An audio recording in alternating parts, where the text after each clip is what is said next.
"Catherine, you should head home for today," the professor said with concern in her voice.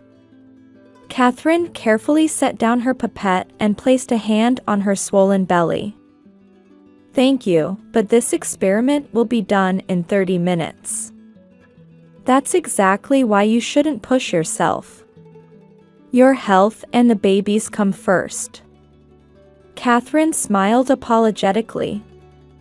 As a researcher at a pharmaceutical company, she had always been dedicated to her work.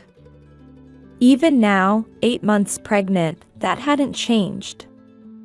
Her husband Michael understood her dedication but worried about her kindly. "Don't overdo it," he would say while making her fresh smoothies every morning without fail. As a project manager at an IT company, his job required frequent business trips, so he tried to support his wife through thoughtful gestures. As Catherine was finishing her experiment and preparing to leave, her smartphone vibrated. It was a message from her mother, Patricia. "Important announcement tonight. Lou Jardin at 7. Don't be late." It was typical of her mother, a one-sided directive with no explanation. Her mother, who ran a high-end boutique, was always conscious of maintaining appearances in high society. Lately, she had even developed a habit of checking her Instagram follower count daily. Her sister Ashley was like an intensified version of their mother's values. As a beauty influencer with 500,000 followers, she posted glamorous content daily. When she learned of her sister's pregnancy, she had said, "Don't steal my spotlight," half jokingly, not even trying to hide the true feelings behind those words. Catherine. As she was leaving the lab, she heard a warm voice. It was a call from her grandmother Eleanor. "I heard about tonight. It's Ashley's engagement announcement. The groom-to-be is James Anderson from that tech company." Patricia is absolutely thrilled. Her grandmother, a real estate tycoon's widow, had always been the family's moral compass, making sound judgments. Catherine didn't miss the hint of worry in her grandmother's voice. "I understand." After hanging up, Catherine let out a deep sigh. Her sister's engagement. It was certainly something to celebrate. Returning to her home in the upscale Chestnut Hill neighborhood, Catherine carefully selected a dress. Not too flashy, but not too plain either. As she stood before the mirror considering the balance, she smiled gently while looking at her growing belly. "We'll meet soon." At that moment, her smartphone vibrated again. It was her sister's Instagram story. "Tonight will be the most amazing moment of my life." The post already had thousands of likes. She could easily imagine her sister proudly showing those numbers to their mother. "Shall we go?" Whispering to her reflection in the mirror, Catherine took her coat from the closet. The cold early winter wind gently rattled the windows. Under Mistral's elegant chandeliers, her mother was beaming. Dressed in a Chanel tweed suit, she greeted arriving guests with the air of a society queen. The upscale French restaurant, not yet open to the public, was already filled with an exclusive atmosphere. Dom Perignon in crystal glasses scattered soft light throughout the room. "Isn't my sister here yet?" Ashley asked their mother somewhat irritably. Dressed in a pure white Alexander McQueen gown, she had already taken several selfies. Her fiancé James watched her contentedly while sipping his champagne. "I told her to rest at home, considering her condition." At those words, her grandmother quietly furrowed her brow. Her vintage Cartier necklace swayed slightly with the movement. "With 2 weeks until her due date?" Is she really too ill to attend a party? Well, this is Ashley's special day.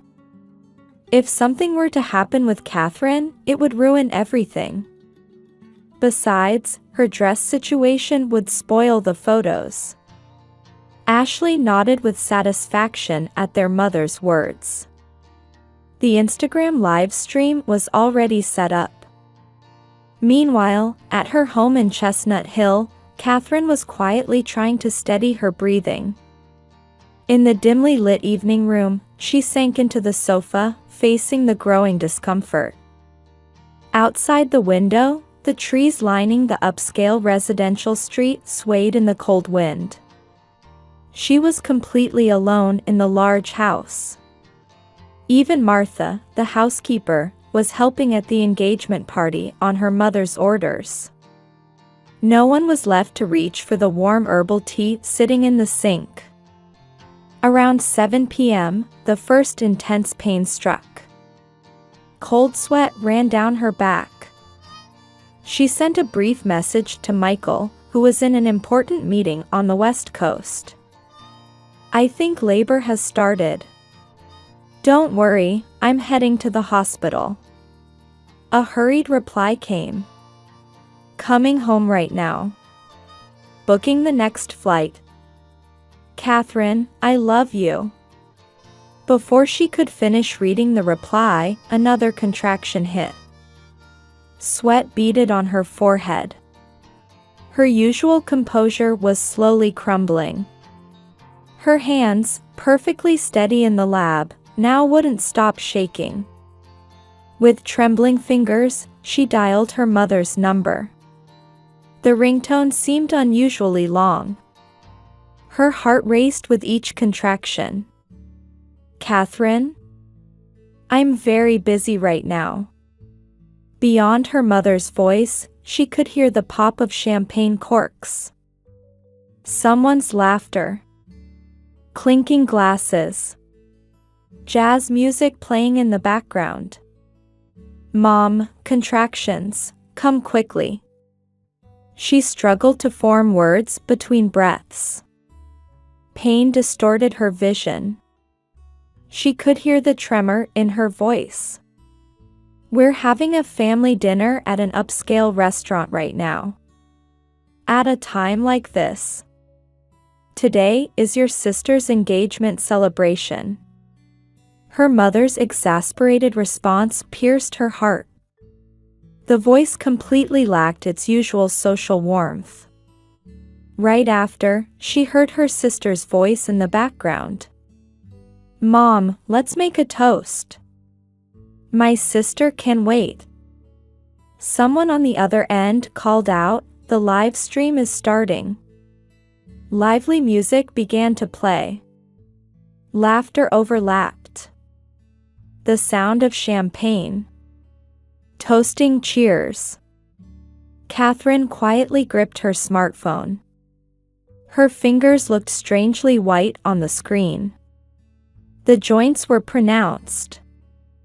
"I understand. I'm sorry for interrupting." Her voice came out more composed than she expected. "That's right, I'll call a nurse later. You still have 2 weeks, so it's probably just false labor. More importantly, my Instagram followers are skyrocketing." Her mother's voice faded away. In the background, what sounded like James Anderson's father was beginning to give a toast. When the call ended, the room's silence rang in her ears like tinnitus. Outside the window, a cold early winter rain had begun to fall. Raindrops traced down the dark window pane. Another contraction hit. This time, the most intense pain yet. It felt like her insides were being torn apart. Cold sweat ran down her back. She checked the clock. The intervals were already 3 minutes apart. Her hand trembled slightly as she opened the taxi booking app. The screen showed, "Searching for drivers." Just then, the phone rang. A familiar number. Her grandmother's steady voice resonated through the dark room. That voice held a warmth her mother could never possess. Fighting back tears, though her voice was already shaking. "It's all right. I've already sent a car. It'll be there in 10 minutes, so wait by the entrance. Did you put on your coat?" A sigh of relief escaped her. Her grandmother's voice had a mysterious power. It was the same warmth she'd known for over 30 years. "But Michael. He's taking the next flight from San Francisco. Now, take a deep breath. Let's go to the hospital together. Stay calm for the baby's sake." Catherine quietly stood up. She checked the hospital bag she had prepared in her handbag. Then, she took out a small envelope and placed it on the living room table. Her mother's name was carefully written on the pure white envelope. On her way to the entrance, her smartphone vibrated. It was an Instagram notification. Catherine turned off the notifications. Outside, a black Mercedes was already waiting at the entrance. The driver got out and opened a large umbrella. The rain was growing heavier. Quickly, to Brigham and Women's. Her grandmother's voice mixed with the sound of rain. There was quiet anger in that voice. Another contraction hit in the car. Her grandmother silently held her hand. That hand conveyed more love than words ever could. Street lights flickered dimly through the rain-spotted windows. As they passed Boston Common, Catherine closed her eyes. Her mother's sigh and sister's laughter still echoed in her ears. The maternity ward at Brigham and Women's Hospital was wrapped in midnight silence. Under the soft lighting of the delivery room, Catherine battled intense contractions. Her grandmother continued to hold her hand throughout. "Just a little more, Catherine," Dr. Sarah Miller announced calmly. The hem of her white coat swayed with her busy footsteps. The sound of nurses efficiently preparing equipment echoed through the room. "The baby's doing well. Heart rate is stable." The regular beeping of the monitor confirmed this. A brief respite between contractions. Catherine took a deep breath. "Michael? He just boarded the flight from San Francisco." Her grandmother answered while checking her phone screen. Her voice carried unprecedented gentleness. Just then, an Instagram notification scrolled across the screen. Posted by her sister Ashley. The photo showed their mother toasting with champagne. The likes had surpassed 10,000. "Let's turn this off." Her grandmother quietly took the smartphone and pressed the power button. Just as the screen went dark, another contraction hit. A wave of pain swept through her entire body. Cold sweat beaded on her forehead. "Take deep breaths. That's it, just like that." Dr. Sarah's voice seemed distant. The clock hands pointed to midnight. At that time, the party at Mistral was reaching its peak. Her mother was absorbed in Instagram live streaming. Her posts as a high-end boutique owner always attracted attention. "Hey, Mom, how's this photo?" Ashley showed a photo of herself with James Anderson. Perfect smile, perfect composition. Like a magazine cover. Beautiful. Let's post it right away. No one mentioned the hospital. In the delivery room, the battle for a new life's arrival continued. Catherine summoned her remaining strength. At that moment, a small cry rang out. It's a girl. Outside the window, the rain had stopped, and the full moon peeked through. Catherine, you did wonderfully. Tears glistened in her grandmother's eyes. A nurse gently wiped the baby and placed her on Catherine's chest. The warmth of the tiny life spread throughout her body. Hello. In a faint voice, Catherine spoke to her child for the first time. The baby moved her tiny hand as if responding to the voice. Just then, the delivery room door burst open. Catherine. Michael rushed in, out of breath. At the sight of her husband who had finally made it, tears welled up in Catherine's eyes. Michael knelt beside his wife, taking her hand. Then, he gently touched their newborn daughter's tiny cheek. She's so beautiful. The three were enveloped in deep emotion. Everyone wished to engrave this moment in their hearts forever. Mrs. Miller, there's a call from your mother. A nurse announced hesitantly. Catherine shook her head slightly. Later. Her grandmother nodded deeply at those words. Right now, they just wanted to soak in this miraculous moment. By sunrise, there were over 20 unread messages from her mother. Most of them were reports about Instagram-like counts. Moved to a hospital room, Catherine took out a small envelope. In the soft dawn light, she picked up a pen. It was finally time to write the letter. Dear Mother.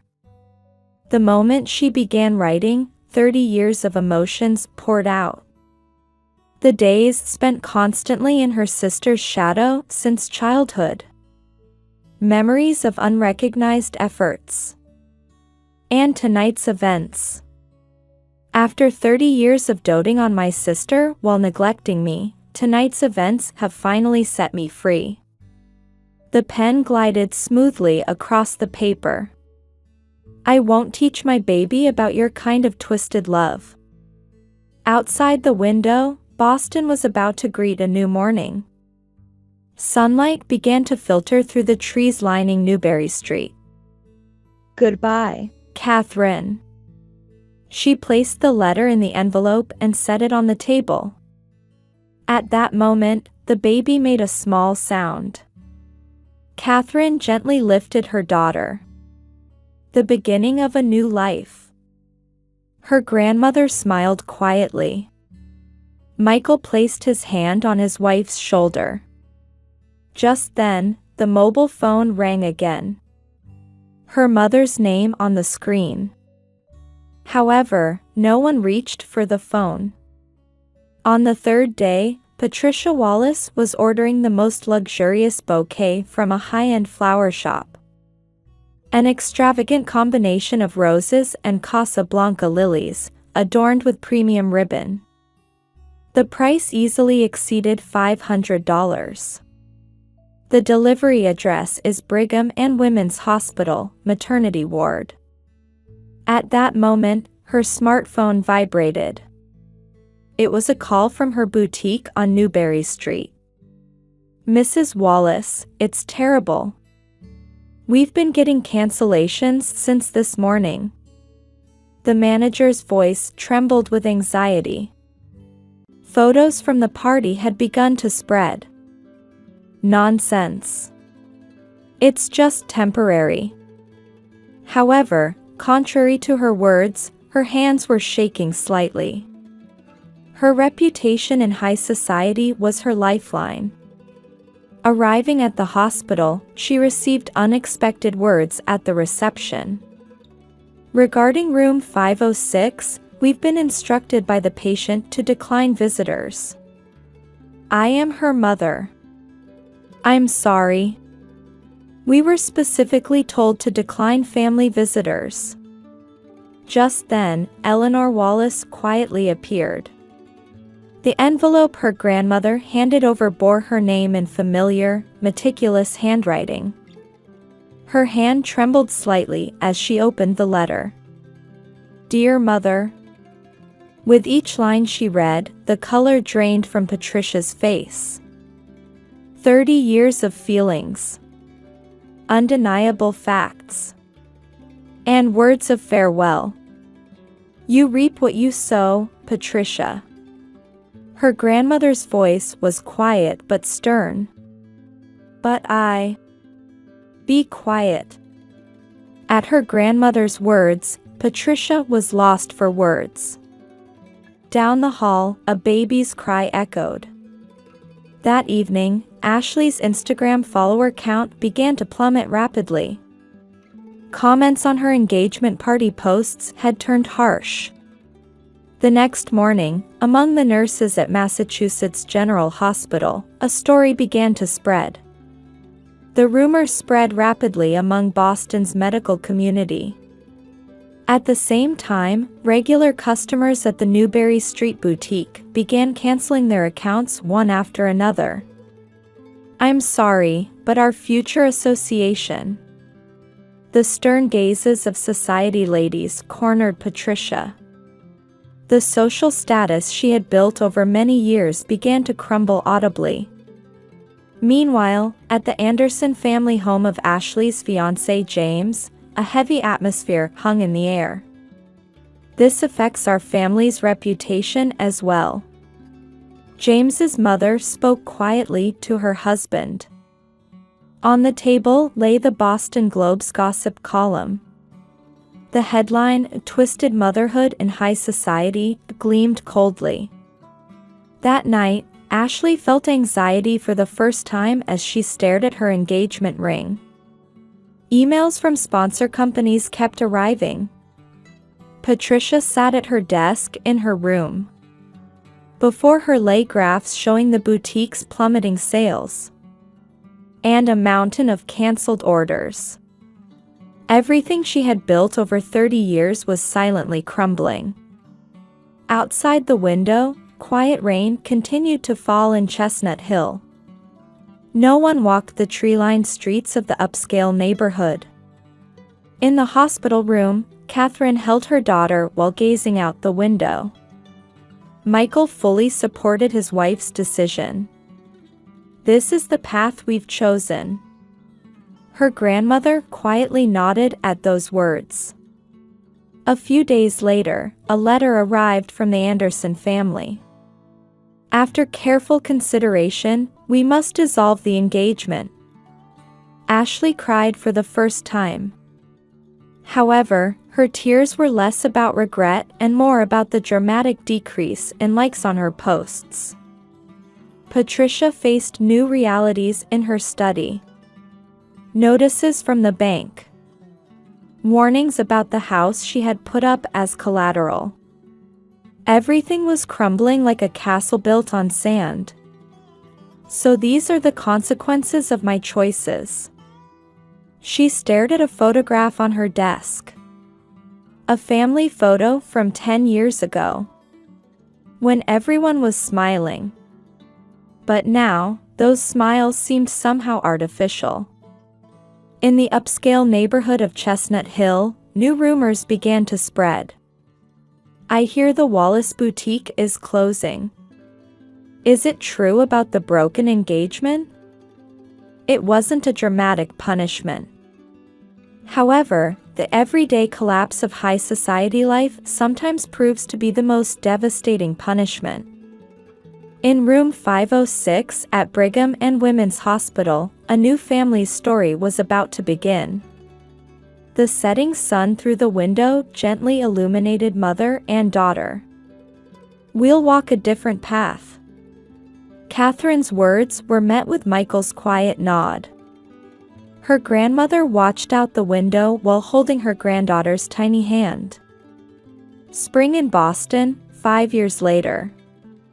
In a research room at Harvard Medical School, Catherine studied data on a new cancer drug. Cherry blossom petals danced outside the window. Mommy. Turning around, she saw her 5-year-old daughter Emily running in. It had become their daily routine for her grandmother to pick Emily up from daycare and bring her to her mother's workplace. Emily, no running. Eleanor Wallace's gentle voice followed. Even with age, she maintained her grace. Hey, Mommy, guess what? My teacher praised my drawing today. Emily proudly showed her picture. A garden full of colorful flowers. 3 figures holding hands and smiling, Emily, Catherine, and Michael. It's beautiful. Catherine hugged her daughter while nodding slightly to her lab colleagues. They all returned warm smiles. Meanwhile, in a suburban Boston apartment, Patricia Wallace sat alone by the window. A modest room, nothing like her former mansion. An unopened letter lay on the table. It was from her younger daughter, Ashley. She was now working at a small beauty salon in Los Angeles. Her social media followers had dwindled to just a few hundred. Mom, can't we start over? The letter's tone lacked its former arrogance. Yet somehow, a calculating undertone still seemed to lurk behind the words. Patricia stood and sat at her vanity. Her reflection in the mirror looked strangely unfamiliar. After closing the boutique, she had completely disappeared from society. She was even afraid to walk the streets of Chestnut Hill now. The cold gazes of former acquaintances still stung her heart.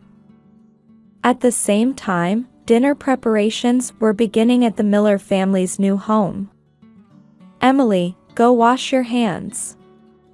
At Catherine's voice, her daughter happily ran off. In the kitchen, Michael, home from work, was cooking pasta. His IT project successes had led to a flourishing career. Grandma, taste this sauce. Family dinners were always wrapped in warmth. Wine glasses on the table scattered soft light. By the way, Eleanor began quietly. I received a letter from Patricia this morning. The air froze for a moment. Dear Catherine, could you let me see you once more? The letter was filled with formal apologies. However, words of genuine remorse were nowhere to be found. I won't reply. Catherine's voice was quiet but firm. Mommy, seconds please. Emily's voice lightened the atmosphere. Here you go. Late that night, Catherine watched Emily's sleeping face. Long eyelashes, soft cheeks. Innocent breathing echoed in the room. It really was the right choice. From behind, Michael gently embraced her shoulders. The next morning, on the Charles River walkway, Catherine walked hand in hand with Emily. Spring sunshine poured down gently. Mommy, look at those ducks. Where her daughter pointed, a mother duck swam with her ducklings. Emily? What is it? Mommy will always be on your side.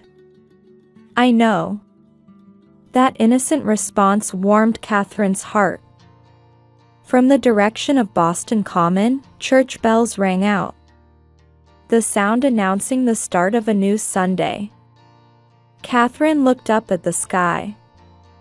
Thin clouds drifted across the blue expanse. Like memories of the past. Let's go. Mother and daughter walked on, hand in hand. Anyone could see how happy they looked. Spring light sparkled on the surface of the Charles River.